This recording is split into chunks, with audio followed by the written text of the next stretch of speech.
Hi, everyone. Welcome to another episode of the Black Real Estate Dialogue podcast. I'm very excited for this episode today.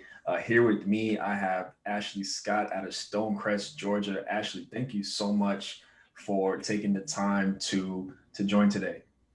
Thank you today for having me. It's a pleasure.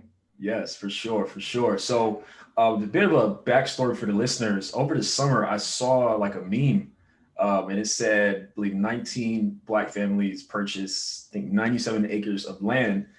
And I posted on my page. I'm like, I gotta get these folks on the show.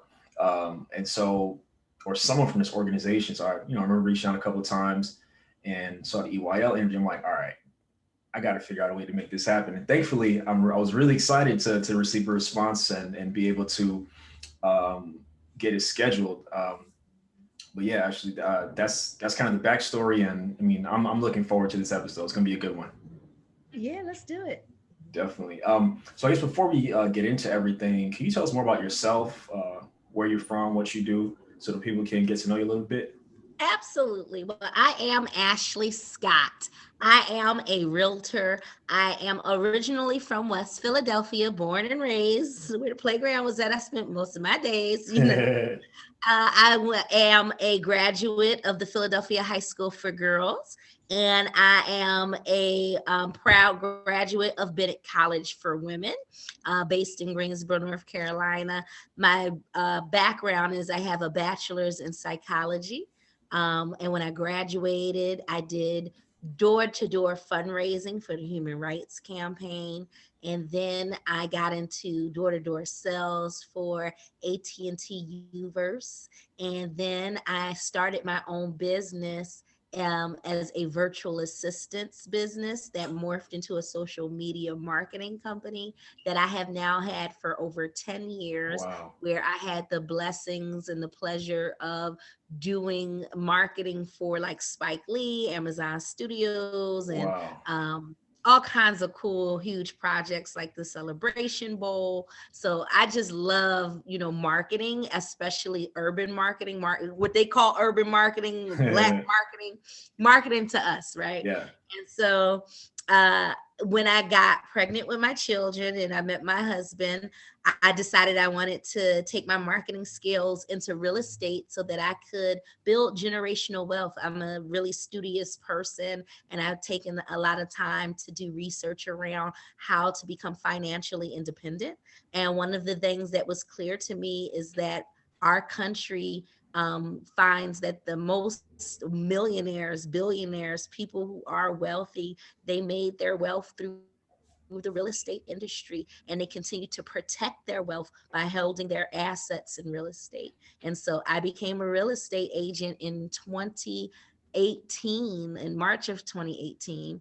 And so I'm really excited that this is my third year in business, and I have had some bumps and bruises as a real estate Yeah. agent. Being a real estate agent is not easy, it's a hustle, but I am grateful that I let my principles lead me. And so, wanting to create generational wealth for my family, for my friends, and other people in the Black community, that drives me. And so, that's how we, in this pandemic, after seeing George Floyd get murdered and Ahmaud Arbery be murdered, we decided we wanted to take our skill sets and our dollars and come together and build what is now known as the Freedom Georgia Initiative.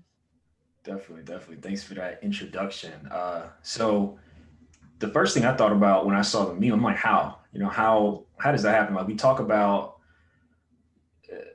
buying back the block, we talk about these different things. I never thought about like building a city, building a Right. town, and most of us probably never thought that far, but y'all are doing it. How did that come together? Like, what's the backstory of that? Yeah, it was very much something that I have always said in conversations with my friends. Like, we need to come together, we need to collaborate, we need to purchase, land, and we can farm. And I've always had this idea of intentional community, of what we could create together. And when all of the momentum of the social injustice movement kind of took place over 2020, it really sparked people's desires to not just wish and hope and think about, okay, what can we do together? When the viral meme about Toomsboro, a whole city for sale for 1.7 million, when that hit, it made us say, okay, you know what? This could be something that works. Like we could all come together and buy a town. And we went and we checked out the open house and we seen all these Black investors and real estate agents. People came from North Carolina, Florida, and all over Georgia to come see Toomsboro, Georgia, and rural middle Georgia. And me and my friend Renee and my friend Q were there too, because we wanted to be in the mix. We wanted to see what was going to happen if this was a potential possibility for our people.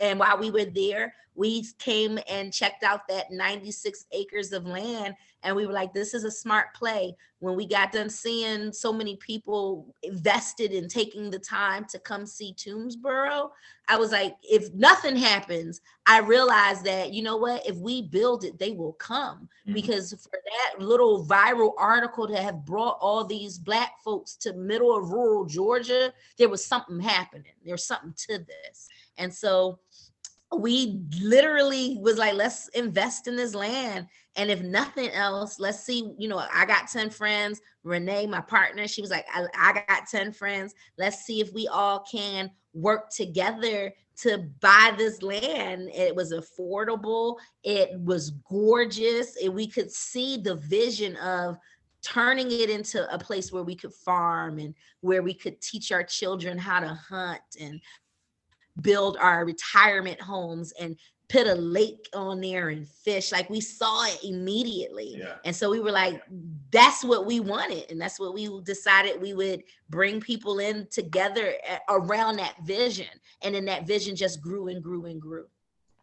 Got it. Got it. I think what's so crazy about that is you went to see what everybody else was talking about.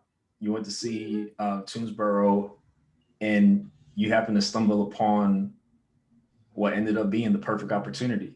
Yeah. So I think that's just crazy. So you get there, you realize, you know, this could be a good opportunity, something we should move on. How then do you like gather the troops, if you will, like get the people together who are interested in this opportunity, and then proceed to like start acquiring? How did, I guess, what were those steps like after initially realizing like this could be it?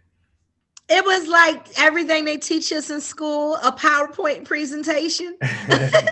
So I literally, me and Renee, we sat down with a friend of ours who's a lawyer, and we asked her like how we should structure this thing, what would make the most sense. Because we just wanted to, we weren't thinking about like, we knew eventually we might turn it into a cityhood movement, but we just wanted to buy the land and build houses on it and put a lake and, you know, a horse stable, a farm, a bed and breakfast, you know? So we were like, how do we make something like that work? And she's like, it's a business, just start an LLC. And I was like, okay. And that's what we did. And so we started an LLC after we did the PowerPoint. So once she told us everything we needed to do, we made a PowerPoint. We laid out, you know, this is how much the land is going to cost. This is how much people's contributions would need to be if we were able to get 20 families together to do it. And everybody that we thought would be interested in it, we sent a text message out and invited them to a Zoom.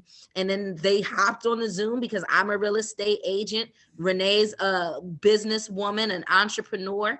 People who have a business mind trust us in our community. So they knew when we said, hey, jump on the Zoom, we have a private investment presentation we want to make.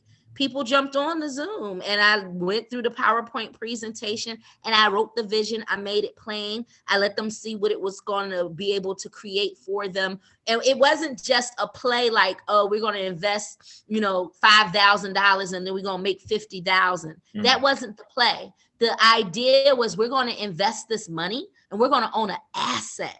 And we're going to nurture that asset for our families so that we can hold this asset in our families for generations to come. So that's how we approached it. We didn't approach it as a quick flip. We approached it as a long-term investment. that would create a home base for our businesses and for our, retirement and our future of having a sustainable community that we knew our children would be able to live in and be okay. If they didn't want to do nothing else, they would have something that was theirs.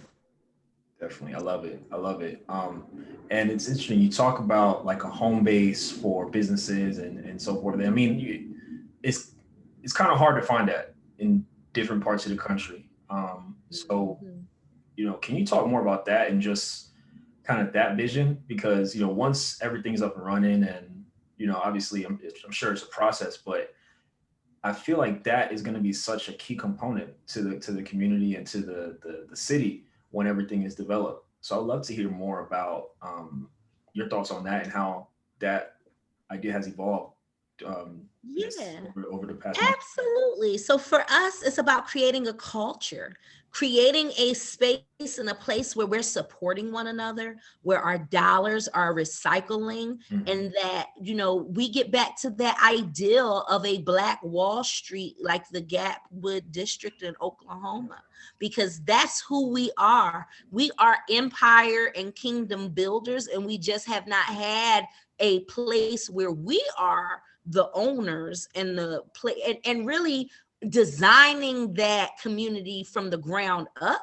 A lot of the communities that we have inherited were designed for negative impact, and what we want to do is create a community from the ground up with the intention of making positive impact for our families and the residents that live there. So the ideals that we are in creating this community around is this idea that we support each other and practice group economics and collaborative economics. We shop local, we buy Black, we create jobs for ourselves. Hmm. And instead of going outside of our community, we create a self-sustainable community that is economically independent, Yep. because we're not just consumers, we're producers, because we have exceptional, brilliant, talented people within our community that when given the opportunity to thrive in a setting where we're consciously choosing to support one another, when we know, like, we have 1.3 trillion dollars that Black Americans control annually. Yep. There are 48 million Black Americans in America as we speak, but only 26 million out of those hundreds and hundreds and hundreds and hundreds of millions of dollars that we control annually, 26 million stays in our community for only 6 hours. We need to create communities where we are consciously, strategically, and intentionally capturing every dollar and circulating it and recycling it as often as we possibly can. And that's the culture we want to create. We want to attract businesses, and we want to attract residents that want to participate in a culture where we know our dollars never leave our community. Yep. That's it. That's it. I agree 100%. Um, so was it like completely raw land, just like grass and trees? Like, was there anything on it Yeah, when just literally grass and trees. There's a tributary, there's a little water spring that kind of runs through. But that's it. Now, the land is rich with animal life, Mhm. wild boar and deer. There's mullein and lots of medicinal herbs that we're discovering, because Georgia has tons of great herbs and medicinal wild grown things. And we're Mhm. lucky enough to have a farmer in our collective that is helping us to look and understand what the native species on the land is and how we can utilize that as our medicine. Mhm. So just being who we are, as organic people, creative people of the land, and embracing that.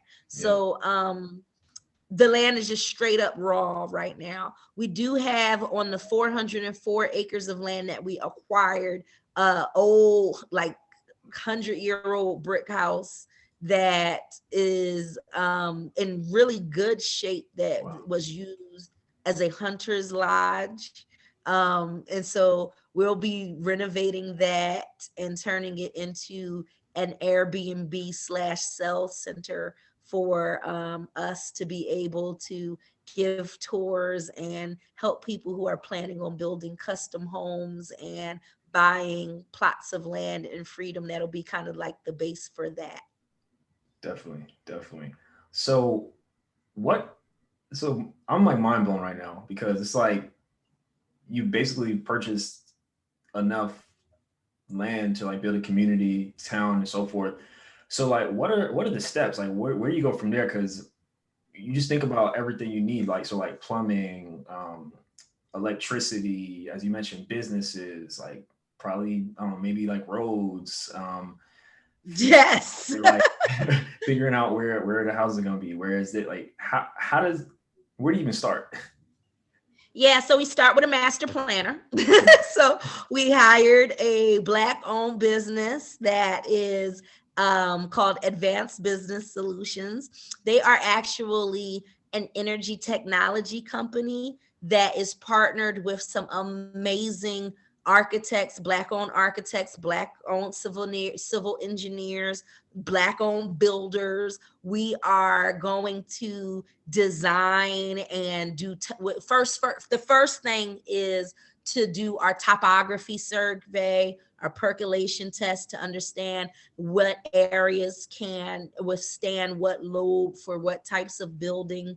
We are dealing and drawing up like MOUs with like our lenders, people who we're partnering with, so that way when families decide they want to move to Freedom, we know we have a financing institution ready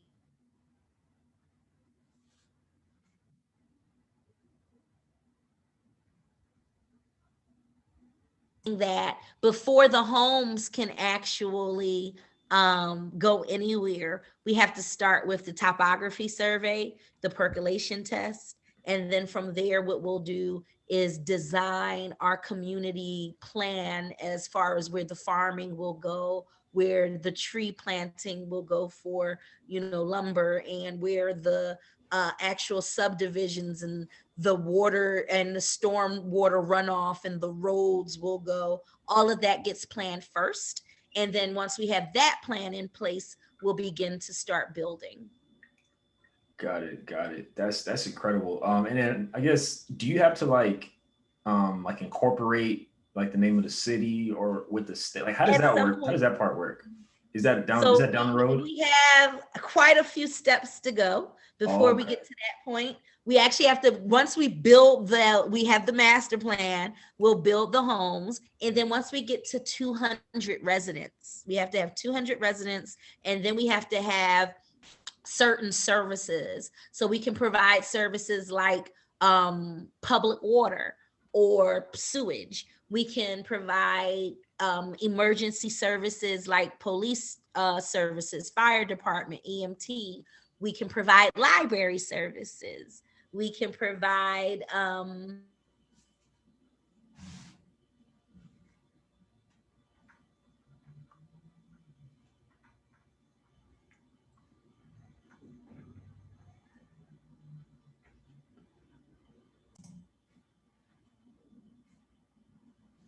So the master plan. Yes. So once we have the master plan in place, to become a city, we have to have 200 residents. And what we need to do is offer services. So services like EMT, firefighter, library. And then, of course, we have to have a guideline and master plans around what part of the city will be for industrial, what part of the city will be commercial and mixed use, what parts of the area are zoned for residents. We can create permits and ordinances. But first, we have to get a charter written. So we have to hire a lawyer, Yeah. hire a city clerk, hire a team of people to actually write out what the city charter and the rules are to become the city of Freedom, submit that to the state, and hope we will get a question on the ballot as to whether or not we can be recognized as the city of Freedom, Georgia. And if that is voted as a yes, then we will officially be the city of Freedom, Georgia. Definitely, definitely. And what's the timeline on something like that? Is it like a few years? Like, is it kind of like it just Definitely a few depends? years. Mhm. The shortest period that I've heard in Georgia is 2 years. Okay. The longest period has been 14. Okay. So it really just depends on the area and how much resistance there is. So in the area that we're building in, there's very few residents in that area as it is. So as we bring new residents in, and those new residents come and decide like, hey, we really want Freedom Georgia to happen, then we'll be able to push it along a lot further and faster because there won't be quite so much opposition. Got it. That makes sense. That makes sense. That's really cool. So obviously, like this stuff is not cheap. It costs money. Like, do you have lenders for this kind of thing? Like, are there institutions that are willing to lend on these kind of projects? Yeah, absolutely. It's not easy. I don't want anybody to ever think that it's like easy to go out here and get money. I'm always shaking my can. To Mhm. be honest, creative financing is what we use to do these deals. We Mhm. used owner financing to purchase our first 97 acres.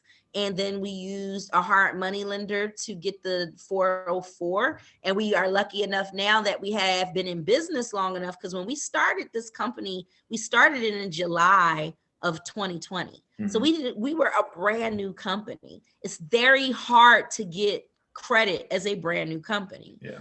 But because of the credit worthiness of the people who were on the company, and because we had a little cash reserves, because as a group we put money up to be able to do what we needed to do, we were able to make this happen. And so we have been working with, again, some black owned Yeah. businesses that are lenders in Nevada, in Utah, and people in Florida. So we've gotten some really great help from black owned businesses and other owned businesses, because our hard money lender is not a black owned business, but we Mhm. got a black our loan officer. Shout out to Dozell Varner. Yeah. um but yeah, you have to be willing to ask for what you need and have a conversation. And I think our project was really unique in the time that it manifested, with so much going on in the world in this Black Lives Matter social justice movement situation we were in. It was easy to be able to attract the resources to be able to do this project, because it's needed, and it's a solution to where we need to be going as a people when we're talking about that. We want to have a better and brighter future for Black Americans. Definitely. Yeah. I mean, I agree with you wholeheartedly. I remember when we had our previous chat, something you mentioned was you can't always wait for people to fix it or fix the issue. Like, you know, we don't always have a safe haven or places that we feel safe or fully comfortable in many places in this country. Like even in our community sometimes, right? So what better way to kind of start from the ground up, and you literally can grow, start it as you want, put things in place, whatever it is that's best for the community. So yeah, I couldn't agree more, and I think it's important what y'all are doing. I'm sure it'll inspire other people who might have been thinking about it. Maybe there's a place near them that they want to do the same thing. Yeah. And that's our goal. We hope that we inspire other people to think seriously about buying rural land and developing it over time. Recreational agricultural land, it's affordable. It's like having a good piece of art in your portfolio is what I say. It's more affordable than people think, and you can get it through owner financing so that it doesn't impact your debt to income ratio. It's just another way to build wealth for your family that is often overlooked.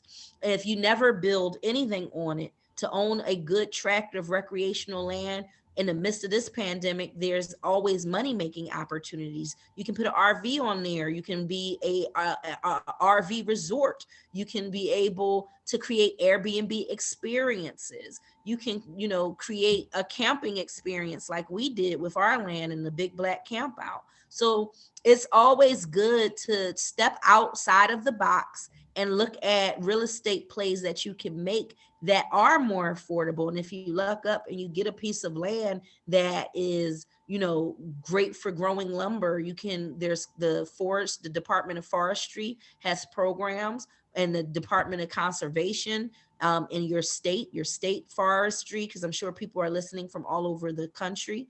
There's ways to take that rural land and make an income, a passive income that other cultures have been doing for years, and we're just not into it. And a lot of people, when they talk about being a real estate investor, they're only talking about buying houses, flipping houses, wholesaling houses. But this rural land play is a strong buy and hold opportunity, because it's an asset that doesn't go anywhere. And if you play it the right way and you are smart about it, you can allow it to make money for you with some of these agricultural programs if you have a large enough parcel. And if you have a smaller parcel, there's still some ways that you can be smart and make a revenue stream from it. And then again, hold it in your wealth portfolio. And if you need to sell it on a rainy day, it may have appreciated in value, especially if you found a piece of land in an area that turns out to be up and coming area that is a beneficiary of suburban sprawl and gentrification. Definitely, definitely. I think there's one thing very, very interesting that you mentioned there.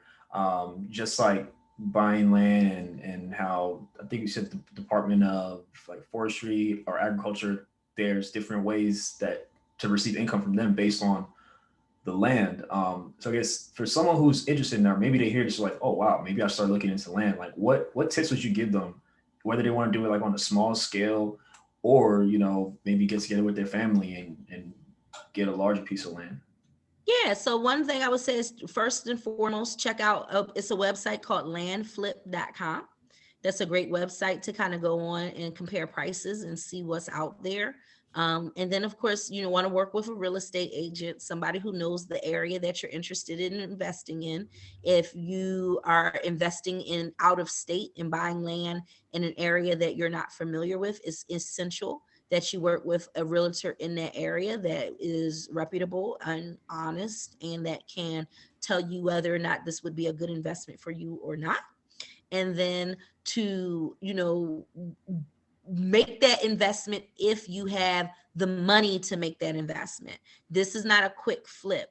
You should only be investing in rural land as a means of a portfolio asset, or as something for your wealth portfolio, if you already have a primary home that you have been paying down and you've got some equity in, so that you're not you should have an emergency fund. Like the land play is not something you do as a quick flip.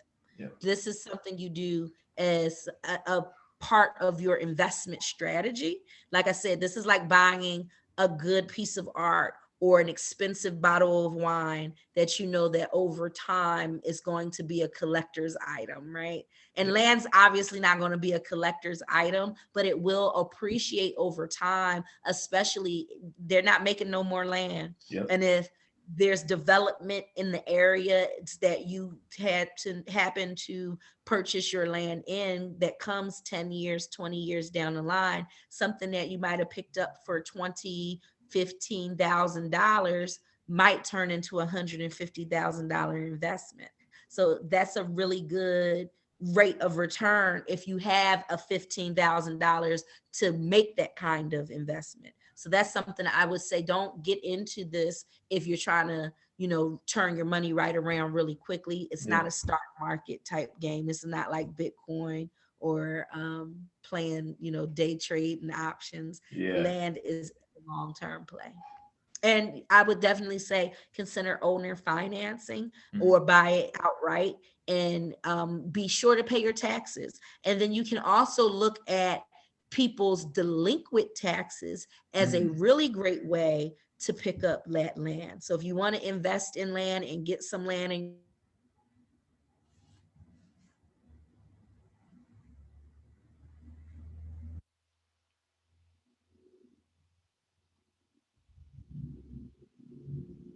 go up for sale on auction.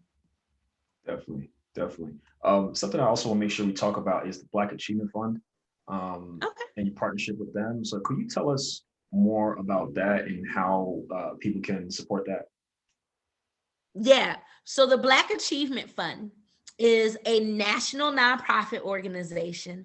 It's a economic development corporation, a community development corporation that has one goal: to create a sustainable economic fund for Black people to take care of and meet our needs.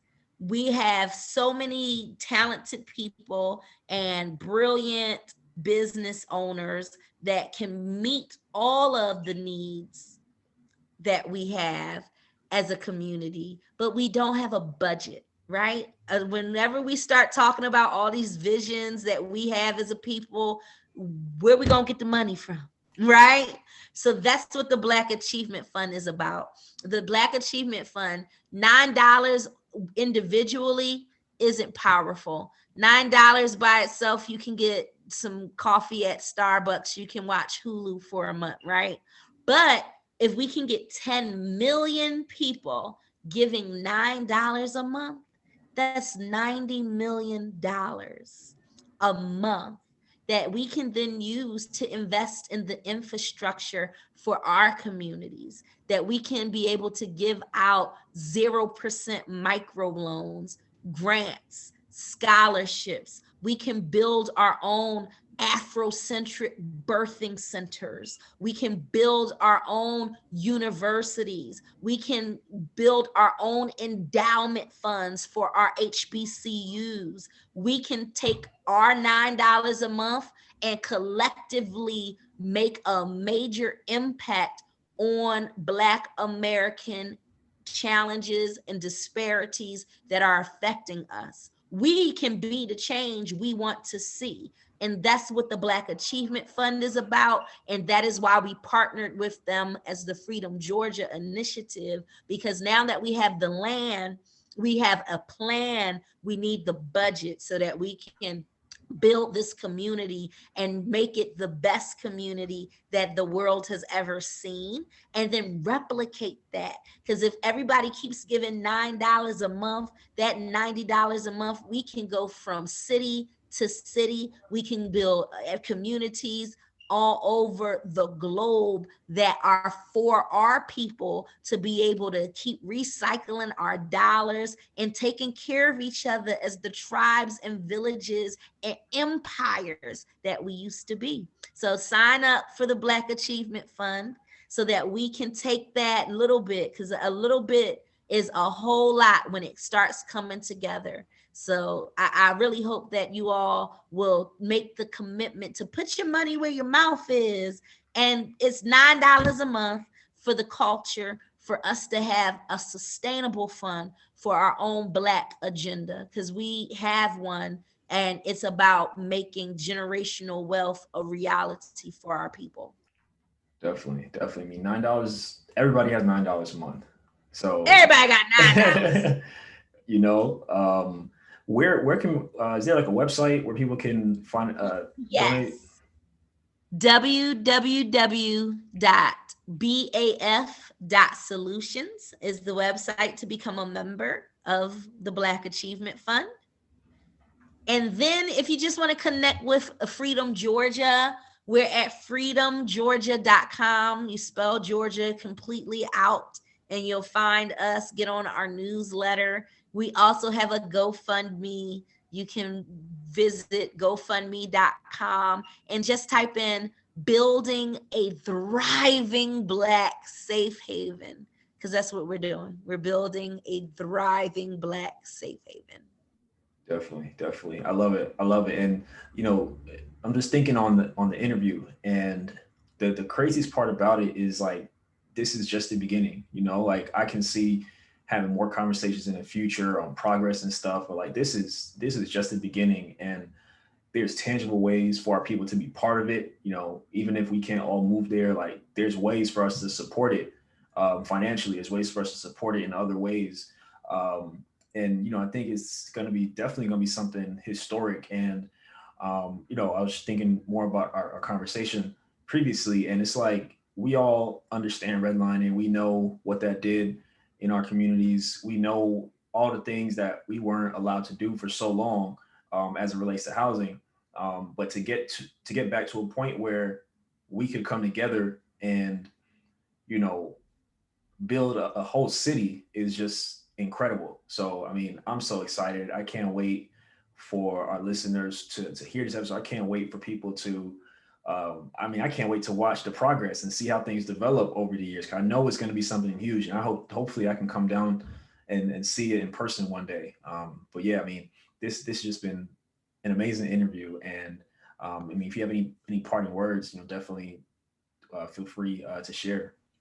Well, I appreciate you for taking the time to interview me today, Sam. It's Oh, always a pleasure when I get to share our story and hopefully inspire others to jump out on faith and to buy that land, especially as a group. If we yeah. can begin to be much more intentional, I always quote Killer Mike and his quote, it's time for us to plot, plan, strategize, organize, and mobilize. And what a better way to do that than to get with your family, get with your friends, the people that you love, and say, let's commit together to building generational wealth, because I want my neighbors to be my family and friends, because it's a lot easier to love your neighbor as yourself when it's somebody that you like, right?